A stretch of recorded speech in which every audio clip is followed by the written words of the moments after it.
He glared at me fiercely and said, "Don't you dare love me and leave me, take him away," I ordered expressionlessly. "His Majesty is drunk and not in his right mind." Xia Xiling clung to the doorframe, refusing to leave, and even tried to threaten me. "Qiaozhen, if you drive me away today, don't regret it later." I sat at the table flipping through a book, unmoved. The situation became awkward for a moment, suddenly softening his tone again. His eyes reddened as he came over to tug at my sleeve with a pitiful expression. "All right, honey, I regret it now." Hello, everyone, welcome to my channel. Subscribe us to read wonderful novels every day. Now the story begins. After Xia Xiling sobered up, he completely changed his tune, claiming he was now a mature emperor and that last night's coquettish behavior was just an accident, telling me not to take it to heart. I smiled very kindly. "Your Majesty is absolutely right. Yesterday, Consort Shu sent someone to report that she wasn't feeling well. Perhaps your Majesty could visit her after court." His expression darkened. "Is the Empress so eager to drive me away?" I choked up, speechless. "Isn't this exactly what you meant?" Yet I couldn't drop the demeanor of a noble lady, so I maintained a gentle smile. "Expanding the royal lineage is your Majesty's duty. As the Empress of this nation, it is my responsibility to advise." "Empress." Xia Xiling looked at me with both anger and resentment. After a long pause, he suddenly gritted his teeth and dismissed all the palace attendants. "All of you, leave. I wish to speak with the Empress alone." Then, while I was still utterly bewildered, he suddenly reached out, undid the half-fastened silk skirt I was wearing, grabbed my undergarment, leaned over, and bit down on my lips. I stiffened. "Your Majesty, are you a dog?" Xia Xiling let out a mocking laugh. "Honey's mouth is so stubborn. Yet her body has gone utterly limp." Never in my wildest dreams did I imagine that 17-year-old Xia Xiling would utter such vulgar words, leaving me utterly dismayed. "Has your Majesty forgotten? I held you in my arms when you were just 1 month old." The words that followed were left unspoken. Xia Xiling's long, warm hands trailed down from the protruding butterfly bones of my spine, sending shivers through me. "Help, he's so good at this." Bearing the Emperor's legitimate heir is also the Empress's duty. Noticing the desire shimmering in my eyes like rippling water, he suddenly curled his lips into a smile. "Today is my day off, no court sessions. Take your time enjoying this, honey." That triumphant tone is so childish. I sighed helplessly and stopped resisting, closing my eyes. "Silly child, he's young, enduring, and full of energy, perfectly compatible with me. Not enjoying life to the fullest is the real waste." Xia Xiling and I grew up together as childhood sweethearts. I am the legitimate daughter of a grand secretary, while he is the crown prince. We've been together since childhood, though I am 5 years his senior. I held Xia Xiling in my arms when he was just a month old. When he first began to speak, I was learning embroidery, and by the time Xia Xiling had made modest achievements under the late emperor's tutelage, my parents were already arranging a marriage for me. By then, the late emperor had been gravely ill for a long time, and the court was unsettled. If not for Chancellor Yan Xuanting's resolute efforts to push Xia Xiling to the throne against all opposition, the empire might have changed hands. When Xia Xiling came to see me at the scholar's mansion, his eyes were red. "Honey, are you getting married?" I turned my head away and coughed twice before answering honestly, "I'm afraid it won't happen. I fell ill. At first it was just a common cold. But then the fever wouldn't break, leaving me bedridden for over 2 months." Seeing my condition, the family I was betrothed to hastily came to discuss breaking off the engagement. They said falling so gravely ill before even marrying into their family proved my constitution was too weak to bear them heirs. The broken engagement somehow became the talk of every noble household in the capital. Thus my marriage prospects were indefinitely postponed. By the time I turned 20, my parents decided they could wait no longer. Lowering their standards, they arranged another match for me, this time with the illegitimate eldest son of the Vice Minister of Personnel. Rumor had it his looks were rather unfortunate, which explained why he remained unmarried past 20. The marriage was settled, but just 1 month later, the Vice Minister of Personnel was suddenly imprisoned for accepting bribes and involvement in selling official positions. My engagement was off again. My reputation had already taken quite a hit, and I had resigned myself to a life of solitude, accompanied only by the dim light of Buddhist lamps. To my utter surprise, Xia Xiling suddenly sent an imperial edict to the scholar's mansion, declaring his intention to make me his empress. I was stunned, so were my parents. Marrying Xia Xiling, who was 5 years my junior, and becoming Empress at that. This was something I wouldn't have dared to dream of. The eunuch Chui delivering the imperial decree smiled with narrowed eyes. His Majesty is currently discussing state affairs with Minister Yan in the palace and will come to visit Miss Chiao shortly. Truth be told, I hadn't seen Xie Xiling for nearly half a year. To my surprise, he had already grown so tall. When he arrived, he wore only a light blue brocade robe, a young man as elegant as orchids and jade trees, his face resembling a vividly painted portrait. Though weariness lingered between his brows, it couldn't conceal his sharp and cold demeanor. His lips were pressed tightly together, with ink stains still splattered across his knuckles. Seeing me, Xie Xiling froze for a moment before his expression suddenly relaxed. I walked over, bowed, and then asked, "Why did your Majesty think of making me the Empress?" Xie Xiling opened his mouth as if about to say something, but his gaze fell behind me and he suddenly stopped. Then he said, "Naturally, because, honey, you are the most suitable candidate." I turned to see that my parents had also come forward. According to etiquette, an unmarried maiden should not be present during marriage negotiations. I calmly took my leave with proper courtesy, then immediately detoured to the rear window after exiting, and began eavesdropping. We have been on the throne for over 3 years now, and court ministers have repeatedly petitioned for the early establishment of an empress. But with unrest still unsettled, how could we set our mind at ease? Minister Chiao was a trusted pillar of our late father's court. We naturally place full confidence in you. Moreover, we grew up with Honey since childhood and know her roots thoroughly. I understand, though my father holds the prestigious position of Grand Secretary, ranked first-grade official, he wields little actual power.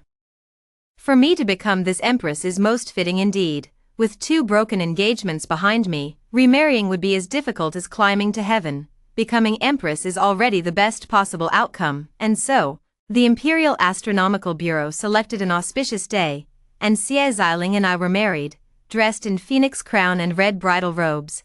I sat in the bridal sedan chair as the 10-mile-long procession of dowry made its way into the palace. Then Xie Xiling appeared, and we performed the wedding ceremony before retiring to the bridal chamber. When the red veil was lifted, I meekly raised my eyes to look at him, silently repeating to myself 3 times, "I shall be a virtuous empress." He was only 17, his harem still empty, and he had yet to experience the affairs of men and women. Both of us possessed only shallow theoretical knowledge, clumsily fumbling our way through practice beneath the bed curtains. Outside, the wedding candles burned bright as garments were shed one by one. When Xie Xiling had undressed me down to a single red undergarment embroidered with phoenixes, his expression suddenly grew tense. Truth be told, I was nervous too. But as the virtuous empress, I had to offer reassurance. "Your Majesty need not panic, let us take it slowly." Then Xie Xiling suddenly became displeased. He bit down hard near my ear, sending waves of pain and tingling through me. I gasped sharply, only to hear him whisper, "This emperor insists on coming quickly. Damn it, this kid is so rebellious." The pain made me furrow my brows, but remembering the nanny's instructions, I didn't dare make a sound. Xie Xiling looked up and, seeing my furrowed brows, suddenly softened his expression. Kissing my lips gently, he murmured, "Does it hurt, honey? Then this emperor will go slower." After all the commotion, I was completely exhausted, just as I was drifting off to sleep in a daze. I suddenly felt him grab my hand firmly, press his lips to my forehead, and murmur in a low voice, "Qiaozhen, I've finally married you." His voice was filled with relief and tenderness, even carrying a hint of deep sigh. Not at all like the awkward child Xie Xiling I still saw in my eyes, but perhaps I misheard, because just in the 2nd month after I became empress, Xie Xiling suddenly came to me one day after the morning court session and threw a thick ledger at me.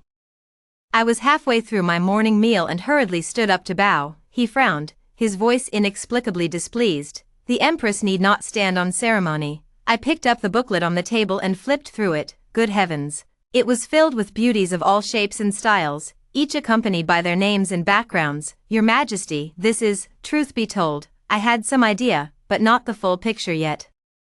Or perhaps I was still hoping Xie Xiling would say something that completely contradicted my suspicions. Xie Xiling sat down across from me, took a sip of soup, then looked at me earnestly. "I shall select concubines, men." I knew it. I nearly slapped this registry book right across his face, forcing a slight curve at the corners of my lips. I attempted to dissuade him. Your Majesty is still young at present. The matter of selecting concubines should perhaps be carefully considered. Xia Ziling's face darkened as he interrupted me stiffly. The Empress need not persuade me further. My decision is final. Fine, I'll shut up. Obediently, I said, this concubine will make arrangements at once. But may I ask what kind of woman your Majesty prefers? Gentle and lovely, intelligent and gracious. Xia Ziling's gaze suddenly paused on me. Just like the Empress.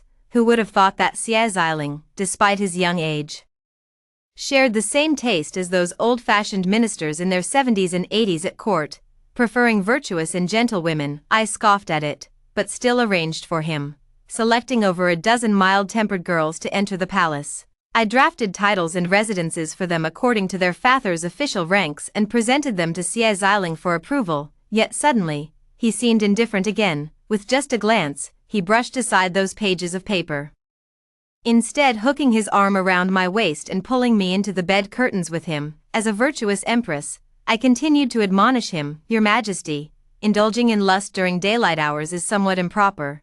Xia Ziling didn't engage in our usual verbal sparring this time. Instead, he closed his eyes and buried his face in the crook of my shoulder. Honey, I feel so tired. My movements stilled as my fingers came to rest on his back in a soothing gesture, giving him a gentle pat.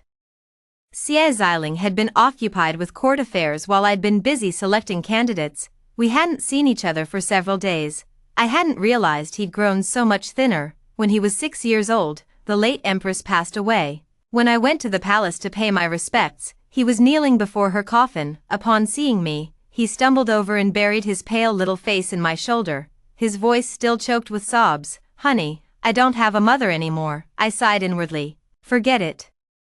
After all, Xia Ziling was 5 years younger than me, essentially still a child. I was already a mature empress. Why should I hold it against him? Chancellor Yen has shown me great kindness, but ultimately, his excessive power is not beneficial to me. Xia Ziling murmured, Honey, I often feel that in matters concerning Chancellor Yen, I've been too ungrateful. To be honest, I think so too, but when a ruler engages in political maneuvering, it's inevitable to wrong one or two people. After some thought, I offered comfort and advice. The art of checks and balances should be practiced this way, especially since your Majesty has always relied heavily on Chancellor Yen. If you truly feel guilty, perhaps you could compensate him in other ways. Xia Ziling fell silent for a moment. Honey speaks most wisely. Then the very next day, I heard he had arranged a marriage for Yen Xianting, reportedly to the younger sister of Prince Jing'an, named Shen Manman. Her portrait and profile were also in that book. She was quite beautiful in appearance, but her temperament was excessively venomous, and it seemed she had some rather improper relationship with her own brother. Where's the compensation you promised? What kind of grudge is this? The day the imperial consorts entered the palace happened to be the 15th of the month. According to palace regulations, Xia Ziling should have stayed in my quarters that night. But the newly arrived virtuous consort, her father had recently gained Xia Ziling's favor, and she reaped the benefits, becoming the first of the new consorts to receive the emperor's attention. My heart wasn't without sorrow, yet I understood clearly that this was the torment a queen must endure, so I instructed Chenying to serve dinner, planning to retire early after the meal. Unexpectedly, halfway through the meal, Xia Ziling actually arrived, dressed impeccably, without a trace of cosmetic fragrance about him. Before I could ask, he had already volunteered the information. Virtuous consort is ill and has retired for the evening. It occurred to me that I haven't seen the Empress in quite some time, so I came to visit. With that, he took the initiative to sit down for dinner and even asked Chenying to serve him a bowl of rice. Your Majesty, if my memory serves me right, we slept together just last night. It's just that my monthly courses hadn't finished yesterday, so we didn't perform the rites of Zhou Gong. Xia Ziling choked on his words, set down his chopsticks, and looked at me with apparent displeasure. Does my honey not wish for me to come? I smiled politely. If your Majesty comes, this concubine is naturally overjoyed. All of you, leave us. Xia Ziling huffily dismissed the palace attendants, then grabbed my wrist and pressed closer. Before I could react, he scooped me up and rolled onto the bed with me. The skirt made of delicate silk gauze was slipped off, and ink-scented slender fingers crept beneath the edge of my undergarments. Grasping a handful, I gasped slightly. Then heard Xie Ziling's voice whisper close to my ear, "Has Honey's monthly courses ended, you?" He bit my chest, then raised his head, his eyes suddenly darkening with deep desire. "Honey, I've missed you," all because of Xie Ziling's single sentence. We tangled until late at night, making love 3 times. In such matters, we had gradually attuned ourselves to each other through practice, making us exceptionally well-matched, but at the height of passion. A voice in my heart reminds me that this young and fervent Xie Ziling does not belong to me alone. It's not that I truly wish to be virtuous, gentle, and magnanimous. It's just that my mother taught me countless times that a woman must be generous and virtuous to win her husband's favor. Even though her relationship with my father was so strong, he still took 2 concubines. As the ruler of a nation, Xie Ziling cannot even speak of loyalty and chastity. What has always been like this, if it doesn't belong to me alone, I'd rather not have it. A sudden thought tore through my heart with a dull ache. Xie Ziling paused, his voice softening abruptly. "Honey, are you crying?" His fingers, soft yet scorching, gently brushed the corner of my eye. I suppressed my turbulent thoughts and praised, "This concubine weeps not from sorrow, but from awe of your majesty's prowess." In the dim candlelight, Xie Ziling's face actually flushed slightly red. He gripped my fingers and softly called out, "Honey." The voice was sticky sweet, laced with 3 parts desire, nearly melting my heart with its call. I closed my eyes. The allure of men is truly perilous. Xie Ziling, the dignified ruler of a nation, actually resorted to using seduction tactics. The next morning, Xie Ziling left early for court, while I lingered in bed for a while. Soon after, Chenying came in to announce that the imperial consorts had arrived to pay their respects. By the time I arrived, the room was already filled with a bevy of beauties. However, thanks to Xie Ziling's preferences and my screening, only gentle-natured girls were admitted. Those who observed proper etiquette, spoke softly, and got along harmoniously, except for Consortly. The register described her as the illegitimate daughter of the Grand Tutor's family, stunningly beautiful and gentle in temperament. Who would have thought this little girl had 2 faces? After leaving me, she happened to run into Xie Ziling in the imperial garden just as he was returning from court. According to eyewitnesses, Consortly quickened her pace on the spot, then went limp and collapsed into Xie Ziling's arms, cooing in a sickly sweet voice, "This humble consort greets your majesty." The eyewitnesses also reported that Xie Ziling immediately pushed her away, dodging to the side like a startled rabbit while frowning and asking, "Are you out of your mind?" Before Xie Ziling could arrive, the other party involved, Consortly, had already come to me clutching a handkerchief, weeping and wailing, your servant never meant to disturb His Majesty, nor to offend Her Majesty the Empress." She wore a moon-white blouse and skirt, her tearful appearance resembling a delicate flower in the rain. "Now that His Majesty has cast me aside, what am I to do?" I sipped my tea and watched her performance. After crying for a while and realizing I remained unmoved, Consortly paused briefly before continuing. "Could your majesty help your servant think of a solution?" I said gently. "Consortly, what you may not realize is that His Majesty prefers gentle and virtuous women. Your behavior in the imperial garden earlier was rather bold, so it's no surprise you didn't win his favor." Consortly looked at me with skeptical eyes. "You may return now and copy women's virtues and admonitions for women 50 times each." Consortly was furious but dared not speak out. With tears in her eyes, she accepted the order and turned to leave, only to bump into Xie Ziling, who was just stepping through the door. I finally witnessed the legendary Xie Ziling leaping away like a startled rabbit. Consortly, who had instinctively wanted to lean against him, could only awkwardly straighten her posture. Tears still glistened in her beautiful eyes as she said, "This concubine takes her leave." But Xie Ziling had already averted his gaze, missing her pitiful and delicate appearance. I watched with great interest for a while, only snapping back to reality when Xie Ziling approached me. "Your Majesty, why have you come so early today?" Xie Ziling paused, his expression suddenly turning grave. "Xiao Jin has returned." I was momentarily stunned. Xiao Jin, the heir of the Marquis of Anyang, could be considered Xie Ziling's and my childhood friend. He had followed the Marquis to the southwestern fiefdom a year before Xie Ziling ascended the throne, and in the blink of an eye, 5 years had passed. The next day, Xiao Jin entered the palace to see me and sighed deeply. Though the position of Empress commands the respect of the realm, His Majesty is still just a child at heart. I smiled gently. "To His Majesty, I was the best choice at that time, and to me, he was likewise the same. As we spoke, Xie Xiling stormed in with a dark expression and immediately began shooing Xiao Jin away. It's getting late, the heir should leave the palace now. I held back but couldn't resist saying, Your Majesty, it's been so long since I last saw the heir.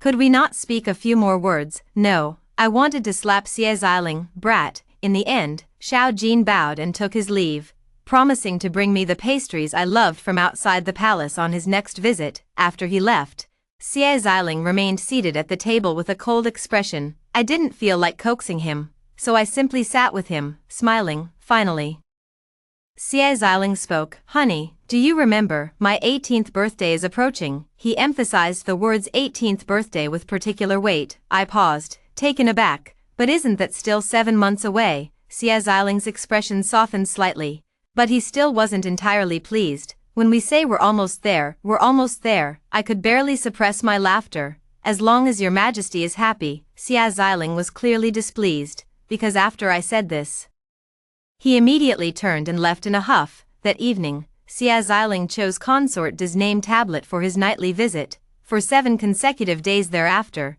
he kept summoning Consort D to his chambers, until Consort Li was found crouching daily in the grass outside Consort De's palace, waiting for Xie Xiling.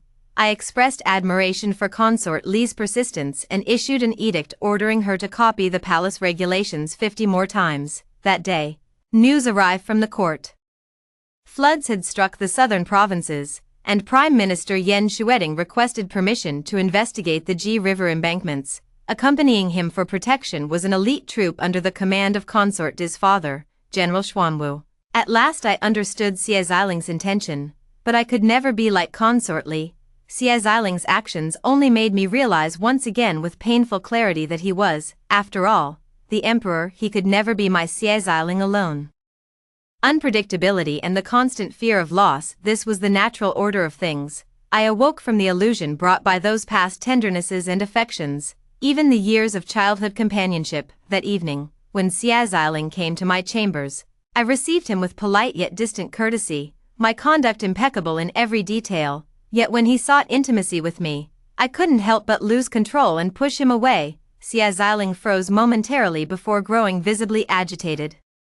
What does honey mean by this? Are you unwilling to be close to your emperor? It's been so long since your majesty last visited. This concubine has grown unfamiliar with you. I smiled with perfect decorum, proactively removing my outer robe and undergarments. Your majesty may proceed. Xie Xiling stared at me with almost savage intensity. The corners of his eyes slightly reddened. His fingertips brushed across my bare shoulder as he conjured a smile heavy with dark desire. Honey should rest early. This emperor will go see Consort Da.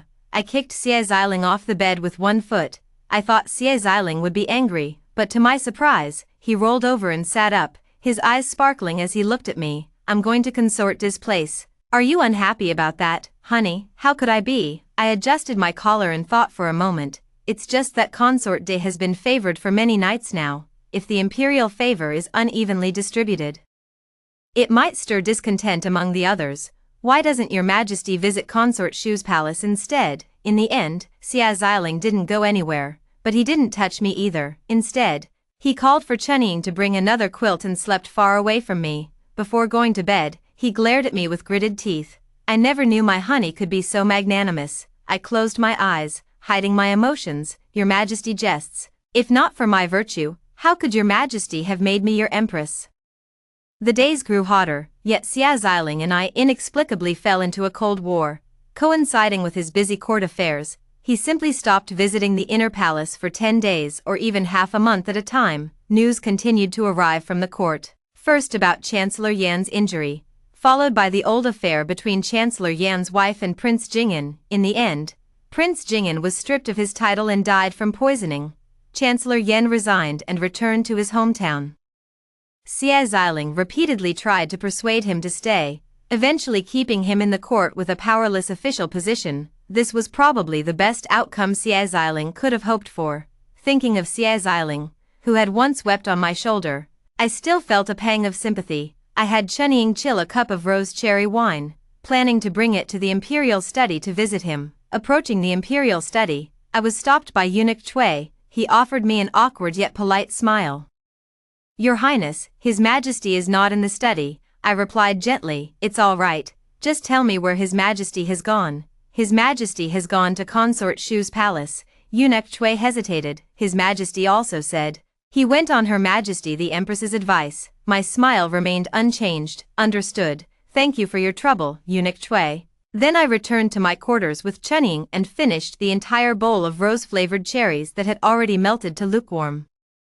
Chunying tried to comfort me. "Your Majesty must not grieve." I shook my head. "Chunying, at home, I was Qiaojin, the legitimate daughter of the Grand Secretary. In the palace, I am the Empress. In neither identity should I feel sorrow. I have always been clear-headed." That was Xie Xiling, the youth who gathered me an armful of camellias when I was 17, and now, the Emperor who sits high upon the dragon throne, decisive in action yet cautious and suspicious by nature. His heart, the way he looks at me with his eyes, has always been veiled in mist, leaving me unable to see clearly. Perhaps there was affection, but it was elusive and inconsistent. In that case, I simply won't take it anymore. By the time of Xie Xiling's birthday, it was already the depths of winter. He came to my palace early in the morning, hinting in a roundabout way for a gift. Even at 18, he's still the same as when he was a child. I had Chunying fetch the piece of green jade I'd personally carved. Xie Xiling fiddled with it for ages before finally offering a perfunctory comment. "The craftsmanship isn't bad." That tone of his makes me want to hit him. I said expressionlessly, "Your Majesty needn't force yourself. If you don't like it, just return it." Xie Xiling immediately tucked it into his robe. "Who said I don't like it? I absolutely adore it." I was satisfied, even though we were still in the midst of a cold war. I had to admit Xie Xiling was a good emperor. His 18th birthday wasn't lavishly celebrated, just a simple meal in my palace, with the concubines from various palaces sending rather conventional gifts. Only the ever-persistent consort Li, braving the heavy snow in flimsy garments, requested an audience outside the door, claiming she wanted to perform a dance for His Majesty. The moment I allowed her inside, I glanced at Xie Xiling and noticed his expression had turned somewhat frosty. Consort Li wore a red dress, her bare ankles adorned with golden bells. She knelt in the room with a graceful bow, but before she could speak, Xie Xiling coldly rebuked, "No manners at all." With that, he flicked his sleeve and retreated into the inner chamber. Consort Li looked at me with tearful eyes, and I could only sigh. "I've told you before, the Emperor only favors virtuous and gentle women, yet you refuse to listen." It was this concubine's ignorance. "Now I've incurred His Majesty's displeasure again." She sobbed for a while before bowing to me once more. "Thank you for your guidance, Empress. This concubine understands what must be done from now on." I had Chunying fetch a thick cloak and draped it over her before sending her off.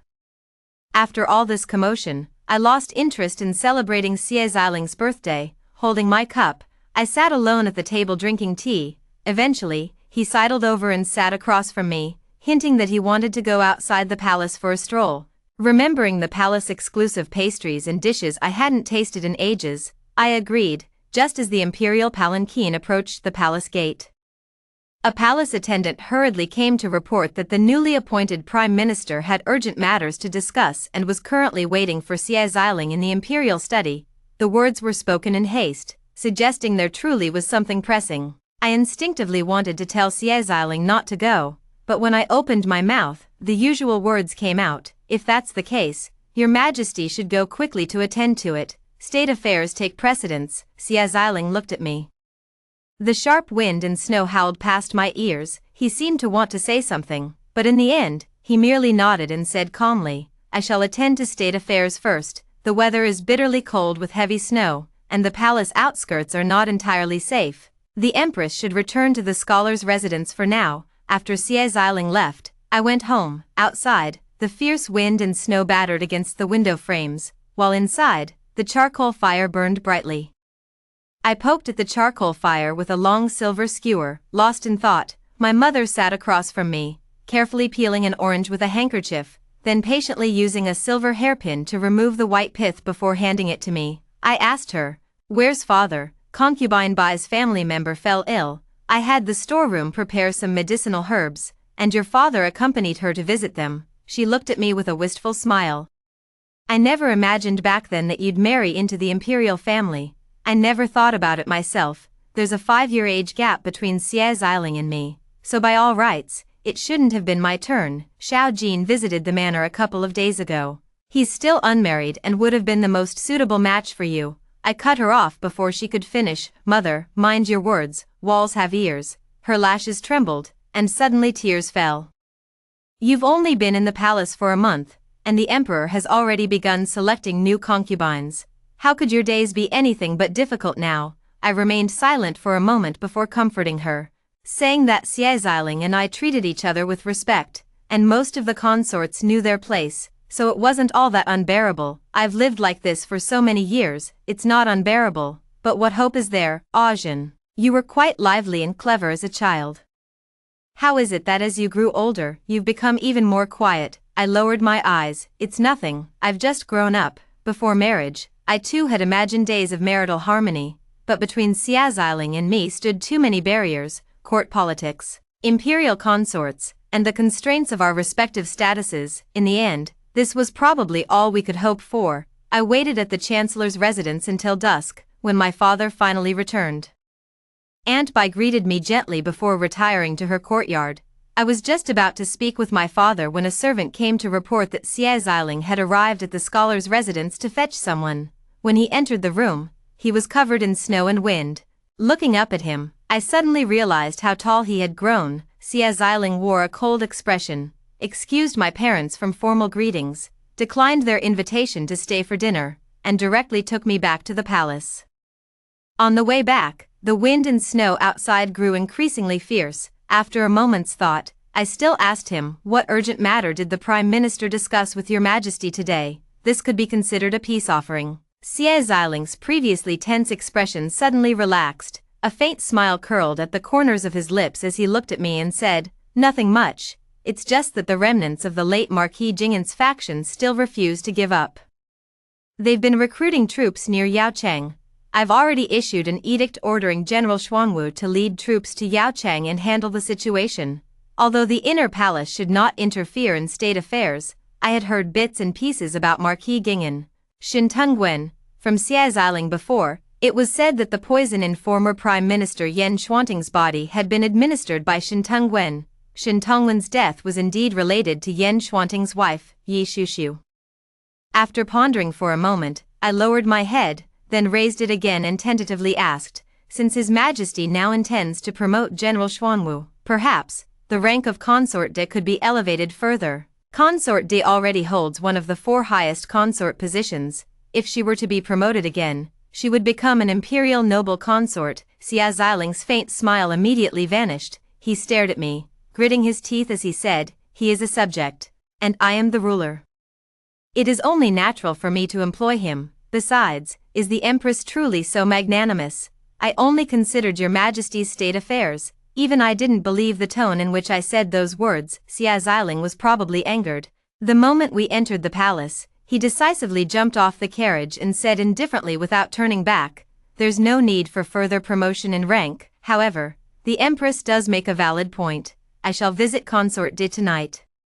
The narrow path was buried deep in snow and hard to traverse, yet he walked swiftly away without ever looking back. By all rights, I should have bowed to see him off properly, yet when I opened my mouth, my tongue curled into a tight ball inside, the pain nearly robbing me of speech. Returning to my chambers, Chenying asked with concern, "Why is Your Highness crying?" I raised a hand and touched cold wetness upon my cheeks. I always said Xie Xiling was difficult.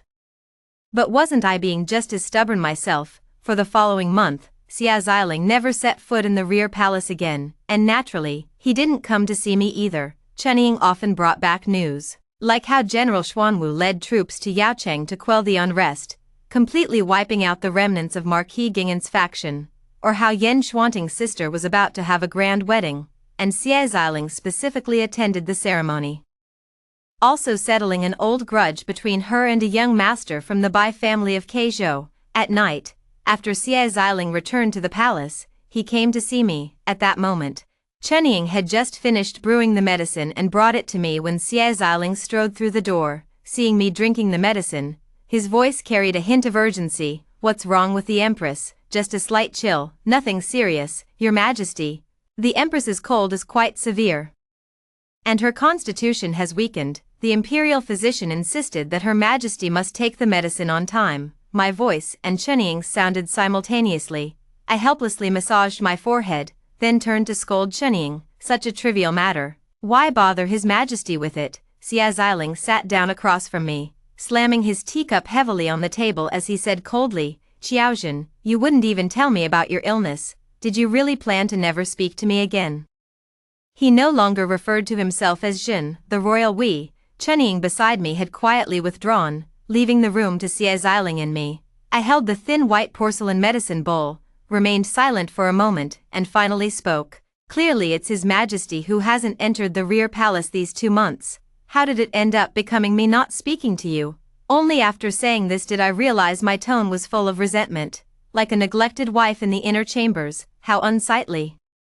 When I was 8 years old, my mother took me back to her maiden home to visit relatives. I have an uncle who took 6 concubines within half a year of marriage. When we arrived, my aunt was weeping and shouting at my uncle, asking if he knew what crime it was to favor concubines over the lawful wife. She cried for a long time before my uncle finally opened the door and said impatiently, if you think I'm favoring concubines over the wife, then go report me to the authorities. Since ancient times, men have often been fickle in love. At that moment, I thought, how utterly unbecoming. I'd rather have been a virtuous and dignified wife from the very beginning, never giving my heart away, so there'd be nothing to regret when love is lost.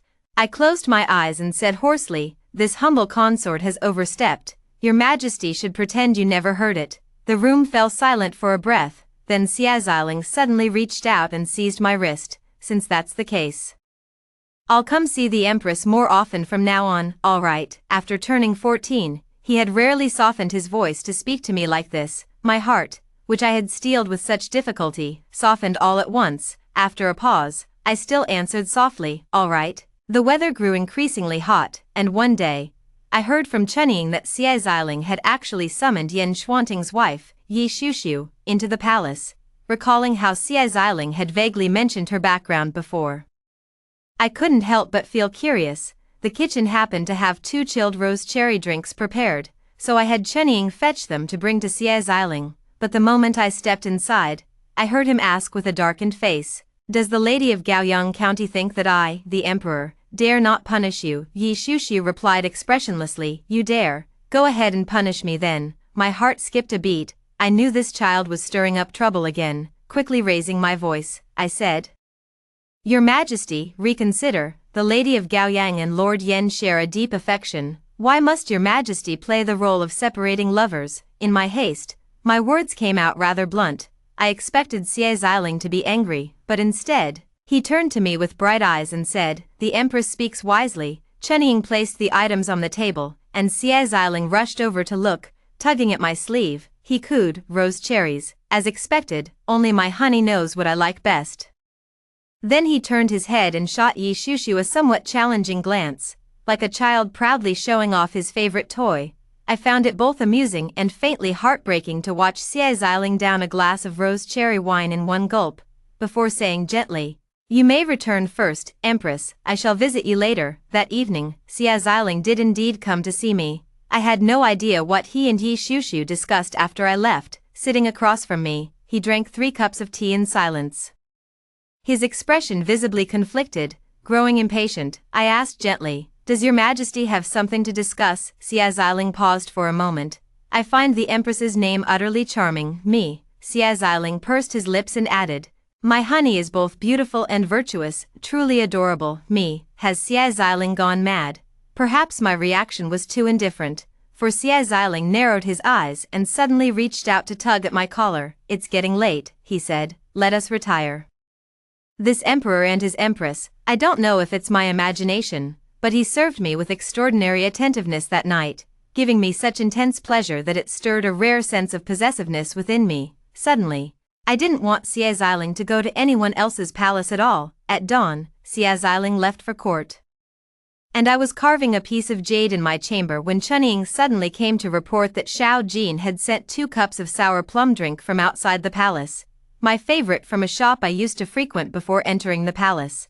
Just as the crystal cup reached my lips, Xia Xiling hurriedly strode in, his sleeve sweeping the cup from my hand. the glass goblet fell to the ground and shattered with a crisp sound. I froze for a moment, then raised my eyes to look at Xie Ziling.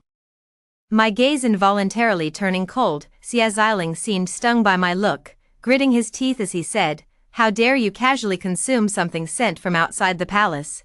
This was sent by Xiao Jin. What does Xiao Jin matter?" Xie Ziling grew even angrier. "Xiaojin, you and I are husband and wife. You keep mentioning Xiao Jin. Do you regret not marrying him instead?" His temper was utterly baffling. I could bear it no longer and said coldly, "Since your majesty and I are already husband and wife, I beg you to choose your words more carefully, Xiaojin. If given another chance, if Xiao Jin had returned to the capital earlier and come to propose, would you still have married me?" I didn't understand why Xie Ziling would ask such a question. In the brief moment I hesitated, he already said bitterly, "I see." With that, he left without looking back, coming to my senses.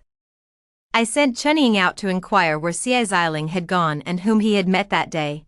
Chenying returned quickly, saying that after the morning court session, the emperor had summoned the heir of Anyang Marquis, Xiao Jin, for a private audience in the imperial study. Xiao Jin, what on earth did he say to Xie Ziling that made the child suddenly bring up old matters and look so angry? I was eager to meet Xiao Jin immediately to ask about the situation. But fearing Xie Ziling might grow even angrier, I had no choice but to go and coax him first. A few days later, choosing a day when Xie Ziling didn't have morning court, I went to his palace early in the morning to request an audience. At first, Xie Ziling was still sulking and refused to let me in, but when I stood in the wind and coughed twice, and Eunuch Cui went in to relay the message, Xie Ziling immediately had him bring me inside. The palace chamber was dimly lit. Xie Ziling sat at the table, slightly tilting his head to gaze in my direction. I steadied myself and asked, "After all this time, has His Majesty's anger subsided?" He stubbornly retorted, "This emperor is not angry." I walked over, bowed to Xie Ziling, then sat beside him and reached out to hold his hand. The child's face was clearly flushed, yet he scolded, "This is improper behavior." "All right." I quickly withdrew my hand and sat up straight. As a result, his expression darkened even more. So hard to please, I couldn't be bothered with polite formalities with Xie Ziling and went straight to the point. "What exactly did Xiao Jin discuss with the emperor when he entered the palace that day?" Xie Ziling's expression suddenly changed, a trace of hidden pain flashing through his eyes. Then, gnashing his teeth, he said, "Nothing. It's just that when I wanted to arrange a marriage for him, he claimed he already had someone he admired in his heart. He even said that person was already married to another, so it wouldn't be proper for him to entertain such delusions." Oh dear. My first thought was that Xiao Jin was using me as a shield. After all, from childhood till now, I've never noticed any signs of admiration from him towards me. Moreover, I've had 2 marriage proposals rejected in succession before. If he were truly so infatuated with me, how could there have been no action at all? "Is your majesty angry about this matter?" I said calmly, "But this concubine and the heir of Anyang Marquis are completely innocent. I truly don't know how to clear my name."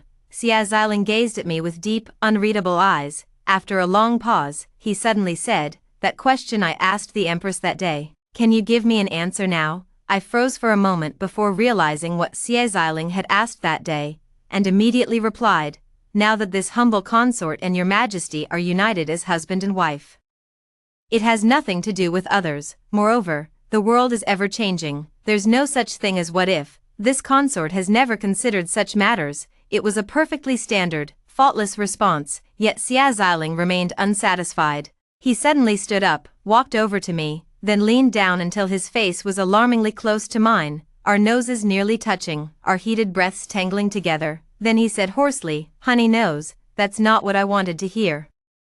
I saw a trace of hidden pain in his eyes that were so close to me, and for a moment, I was lost in thought. After a moment, I came back to my senses and whispered, "Even if the heir of any young marquis comes to propose marriage, your servant would never have any involvement with him." In those eyes that had been as dark as night, starlight suddenly flickered to life. My heart ached with reluctance. Forget it. Xie Ziling had always been a man plagued by deep-seated insecurity. When his mother passed away, the late emperor was so overwhelmed with grief that his health began to deteriorate. Later, when court officials rebelled, Xie Ziling had to shoulder the burden alone. Although the former Prime Minister Yen Shueding assisted him with utmost dedication, his overwhelming influence in the court made Xie Xiling wary of him. Upon reflection, I suppose, I might be the only person Xie Xiling could truly trust. I sighed inwardly, hesitated for a moment, then finally reached out and gently embraced him. Xie Xiling stiffened momentarily before hugging me back even tighter, burying his face in my shoulder and softly calling out, "Honey." Truth be told, Xie Xiling and I were actually much closer during our childhood than we are now. With the bond of childhood sweethearts between us, I never found it inappropriate even when he became the crown prince. Moreover, Xie Xiling was 5 years younger than me, when I was already of maidenly age. He was still a child and didn't pay much heed to the boundaries between men and women. I had always been frail, and at 17, I fell ill with a cold and was bedridden. I secretly carved a camellia from a piece of green jade as a birthday gift for Xie Xiling. The following spring, Xie Xiling rode all the way to the outskirts of the city to gather a full bouquet of camellias for me, saying he wanted me to see the spring outside. But after the late emperor passed away and he ascended the throne, the weight of his responsibilities grew so heavy that it silently pushed us further apart. I was lost in memories when suddenly I heard Xie Xiling's voice. "Does honey miss our parents? This emperor will send you out of the palace to stay at the residence for a few days." Early the next morning, Xie Xiling personally escorted me out of the palace and back to the chancellor's residence. My intuition told me something wasn't quite right, but Xie Xiling's expression remained normal, and I couldn't find any flaws in his behavior. The carriage stopped at the gate. Hand in hand with Xie Xiling, we walked through the central courtyard. Under the banana trees in the sweltering summer heat, we exchanged greetings with my parents. "I shall send the Empress home for a brief stay." Xie Xiling finished speaking to my mother, then turned his burning gaze upon me. "Honey, I shall come to fetch you in a few days." His words were spoken with solemn gravity, as if making a sacred vow. At that time, I hadn't thought much of it, only feeling that Xie Xiling was behaving strangely.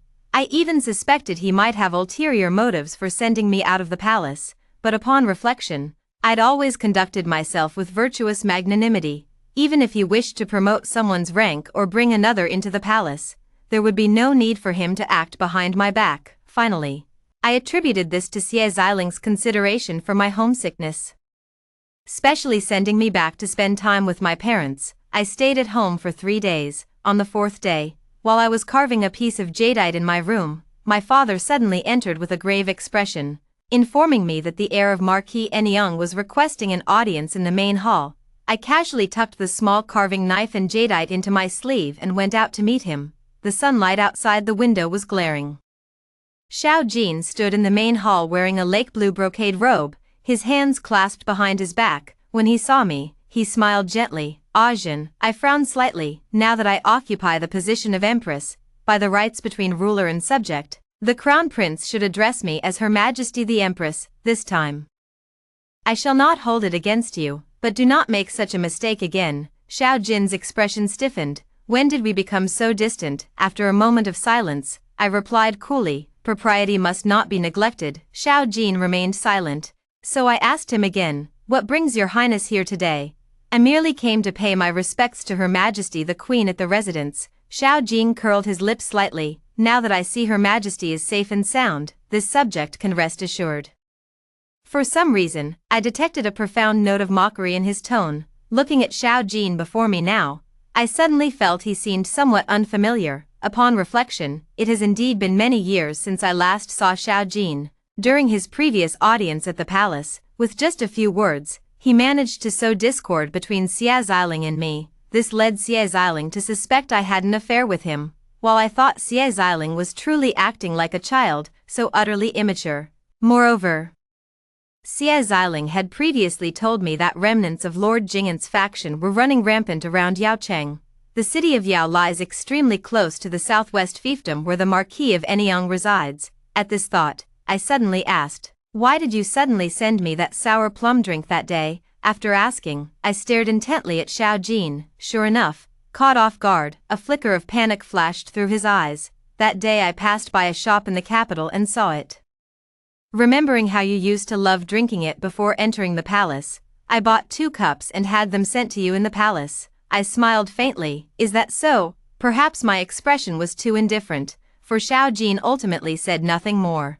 He merely bowed and took his leave. I watched him depart, then turned around only to discover my father standing behind me, his face grave as he gazed at me. "What's wrong, Ajin? The weather is about to change." The day before I left the palace, Xia Xiling summoned my father to the imperial study. "Lord Xiao has devoted himself to our dynasty, truly a loyal and capable minister, but Honey is, after all, the Empress. I do not wish to implicate her." Xia Xiling wrote 2 lines with his brush, then looked up at my father. "Lord Xiao, why not take her home for a short stay first? Once all hidden dangers in the palace are eliminated, I will personally escort her back."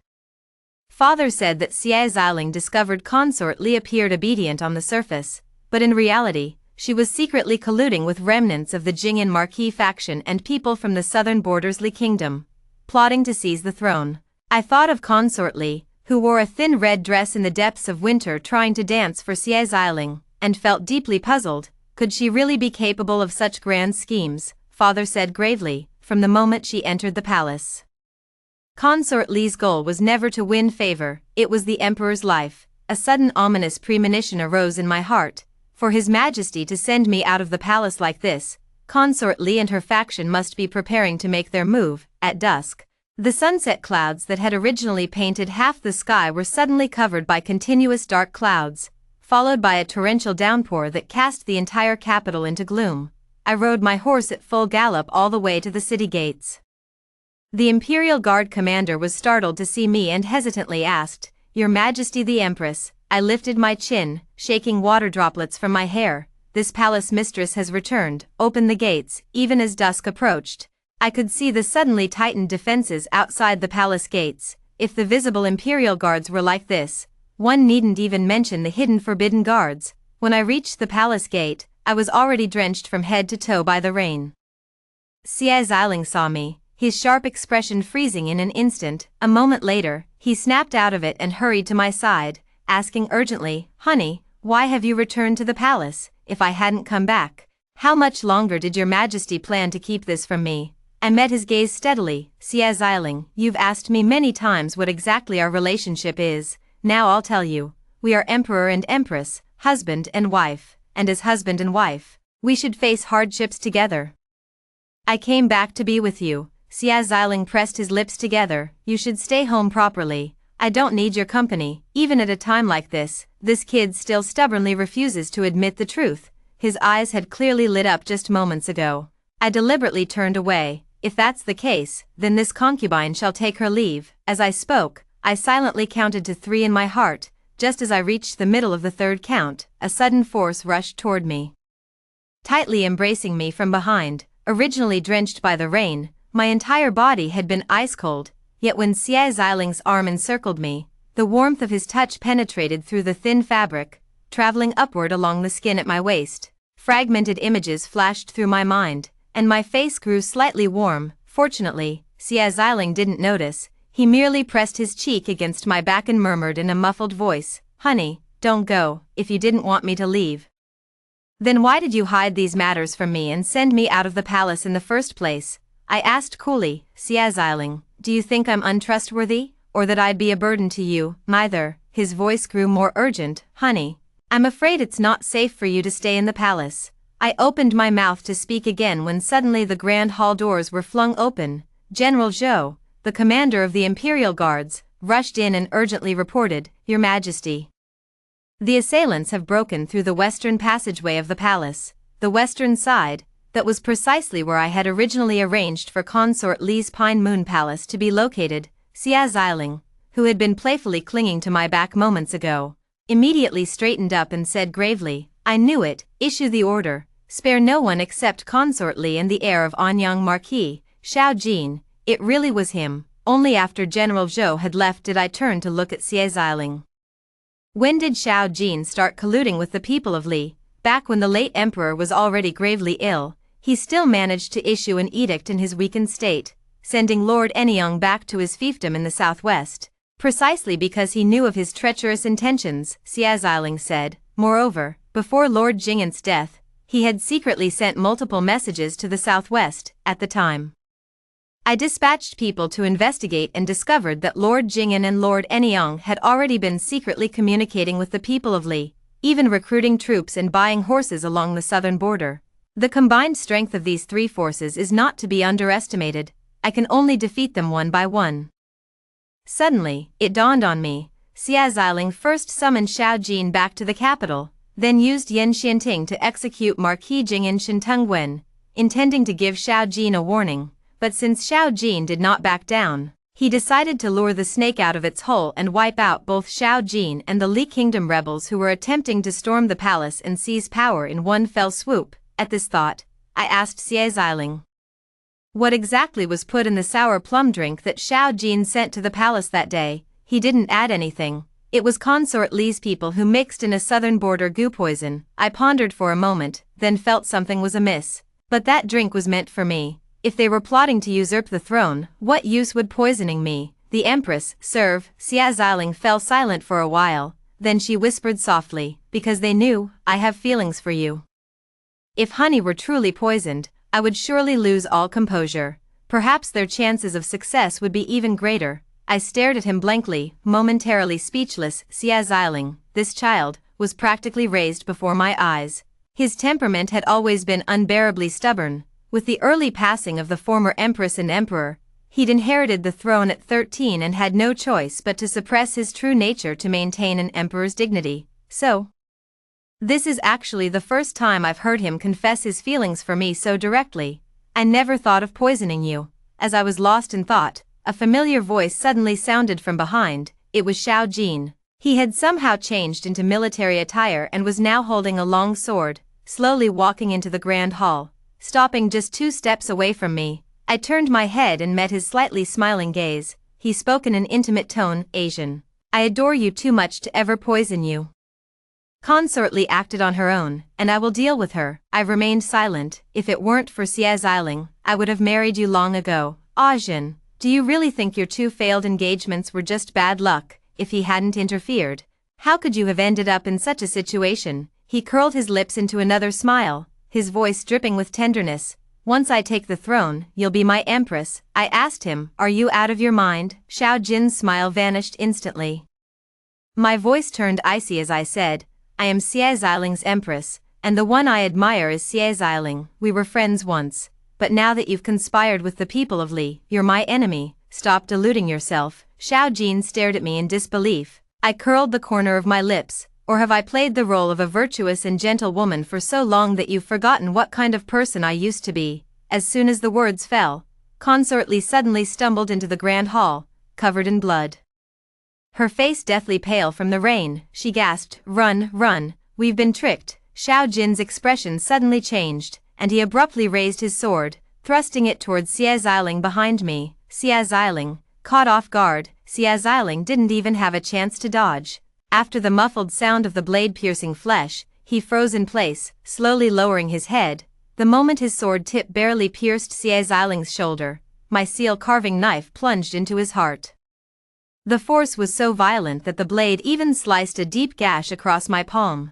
Blood dripped from my wrist and fingertips, drop by drop. With a thud, the unfinished piece of jade material hit the ground. Xiao Jin slowly released his grip, staggered back 2 steps, and opened his mouth as if trying to say something, but the moment he opened his mouth, blood gushed out continuously. Ajin, I truly wanted to marry you. Stop pretending, I said coolly, if you really wanted to marry me. When news from the capital reached the southwest, you had 1,000, 10,000 ways to come propose. If you truly loved me, you wouldn't have repeatedly sowed discord between me and Xia Xiling after my marriage. You're saying this now only because you want to drive one last wedge between Xia Xiling and me before you die, aren't you? In the end, I never got Xiao Jin's answer. For the moment I finished speaking that last word, the light in his eyes was completely extinguished. After Xiao Jin collapsed, the Imperial Guards arrived just in time to restrain Consort Li. I turned to see Xia Xiling pulling the sword from his shoulder, calling out honey with a pale face before fainting. Only later did I learn that Xia Xiling had been carefully planning for days, intending to use himself as bait to lure them into staging a coup, so he could round up all those treacherous officials in one fell swoop. He just hadn't expected to get injured. When Imperial Physician Li came to examine Xie Ziling's pulse, he took the opportunity to bandage the wound on my hand as well. At that time, I had already taken a hot bath, changed into clean clothes, and was sitting by the bed watching over Xie Ziling. Your Majesty has been exhausting himself for days, and his vitality is already weakened. Moreover, the wound on his shoulder is quite deep, he must rest in bed and recuperate properly. After Imperial Physician Li applied medicine to Xie Ziling's shoulder wound, he withdrew. Chunying advised me from the side, "Your Highness hasn't slept all night, and you're injured as well. Why not rest first? When His Majesty wakes, this servant will wake your Highness." I shook my head. "You go and rest, I'll stay with His Majesty a while longer." Chunying couldn't persuade me otherwise and had no choice but to bow and take her leave, as I sat by Xie Ziling's bedside. One thought kept circling in my mind: when exactly had I fallen for him? Perhaps it was the day he filled my bed with camellias. I had been ill, drinking bitter medicine for days, my body racked with discomfort, but Xie Ziling came, carrying the dampness of early spring rain, bringing me a brief yet vibrant spring. Honey, I was lost in thought when Xie Ziling, lying on the sickbed, suddenly opened his eyes. Perhaps because of his injury, his voice was soft. "The words you said in the hall last night, do you still mean them?" I instinctively wanted to deny it, but when I met those eyes that seemed to glow with light, my heart suddenly softened. In the end, I nodded. Xie Ziling was severely injured for several days, and I carefully tended to him during that time. But that morning, I woke up a bit earlier, and when I hurried over, I happened to hear Xie Ziling and Physician Li talking in the room. Physician Li's voice carried a hint of helplessness.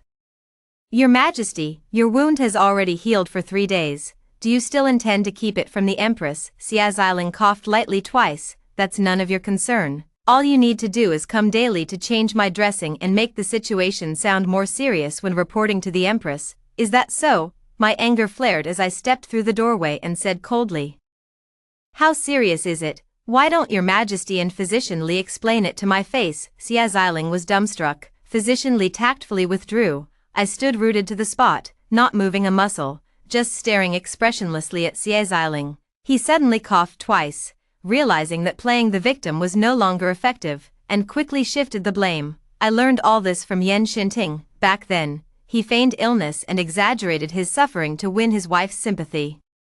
I just picked up a few tricks from him. His voice grew quieter as he spoke, likely aware of his own guilt, until he finally muttered pitifully, "If Honey hadn't been so stubborn and refused to speak the truth, why would I have resorted to such underhanded tactics?" I was so furious I nearly laughed. "And now you're turning the tables on me." Xie Ziling changed the subject. "Would the Empress like to see Consort Li? I ordered her to be captured alive, and she's currently imprisoned in the dungeon. I truly do wish to see Consort Li again. All that effort she put into competing for favor, was it all just an act from the very beginning? If so, her acting skills were simply too impeccable."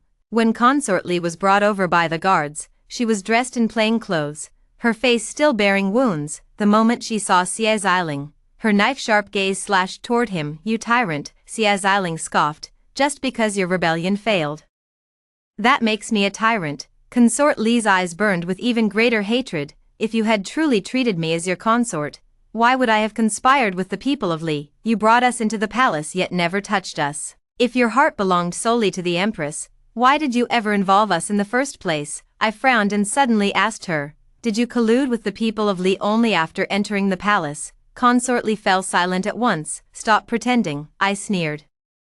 "Your purpose for entering the palace was never pure. Did you really expect Xie Ziling to fall deeply in love with you, and then for you to abandon your mission for him, so the two of you could live happily ever after? Have you been reading too many romantic novels? You..." Consort Li was furious. "So this is your true face? That virtuous and gentle demeanor before was all just an act to deceive people. So what? You even lied to me, saying the emperor favored virtuous and gentle women." "Qiaozhen, how can someone as deceitful as you deserve to be empress?" Back when she schemed with all her might to win favor, even if it was just an act, there was still something endearing about her. But now, with her face twisted in rage and her voice hoarse from screaming, I suddenly find myself at a loss for words. Xie Ziling took a step forward, pulling me behind him, and said calmly, "What I love is the Empress. Not some paragon of virtue. Whatever the Empress is like, that's exactly what I love." after Consort Li was taken away, I still hadn't recovered from the shock. Xie Xiling turned his head and looked at me somewhat cautiously. Honey, are you angry with me? I steadied myself and asked him. Consort Li just said that although you brought them into the palace, you've never touched them. Yes. Then when you went to Consort De's place and Consort Xian's, Xie Xiling curled his lips into a smile.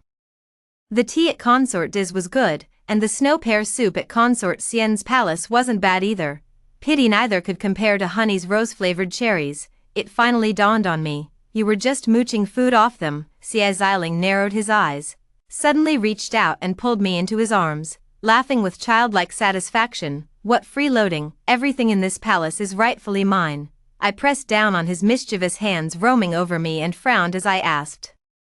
But if you never intended to touch them, why did you bring them into the palace in the first place? Xie Xiling fell silent for a long moment. Suddenly, I found myself at a loss for words. To each position, its duties, as the ruler of a nation. Xie Xiling indeed had many things he could not do. Since I ascended the throne at 13, I couldn't even fully trust Chancellor Yen. Xie Xiling buried his face in my shoulder, his voice heavy. Had Honey not entered the palace to accompany me, those days would have been unbearably difficult. I had originally intended to confront him about deliberately sabotaging my 2 marriage arrangements, but suddenly found myself at a loss for words. Xie Xiling truly understood me well, knowing exactly how to act in front of me to most easily soften my heart. When it comes down to it, both he and I are unbearably stubborn people. We had clearly fallen for each other long ago, yet neither would admit it first no matter what. As if whoever spoke the words first would lose face to the other, so I quite childishly maintained the virtuous and gentle persona of an empress, advising him to share his favors equally among the consorts. Xie Xiling, equally childish, used other concubines to provoke me, trying to make me speak first. When the court affairs are more stable, I'll ask for their opinions. Those who wish to stay in the palace, I'll ensure they live comfortably for the rest of their lives. For those who wish to leave and remarry, I'll prepare a generous dowry for each. Honey, is this all right? Xie Xiling spoke with utmost seriousness. While cautiously observing my expression, I pondered for a moment, then nodded. Xie Xiling let out a cheer, hooked his fingers around my belt, and gazed at me with moist eyes. Since that's the case, and it's getting late, why don't the Emperor and his Empress retire for the night? In the midst of my dazed infatuation, I suddenly remembered something and struggled to ask. By the way, ever since you summoned Lady Yen that day, you've been acting strangely. What exactly did she say to you? Xie Xiling paused mid-action, then leaned down to bite my lips. He muttered vaguely. Originally I wanted to learn how Yen Xianting managed to deceive his wife into falling for him, but it turned out to be completely useless. Humph. It seems to me he's nothing special, that Yi Shushu must have been exceptionally naive and easy to fool. I strongly suspect he's just jealous of Yen Xianting, but the atmosphere was too ambiguous for me to expose Xie Xiling, so I could only say, Your Majesty is absolutely right. Xie Xiling then smiled even more smugly and attended to me with even greater enthusiasm. I enjoyed it while sighing inwardly. Little boys are so easy to please.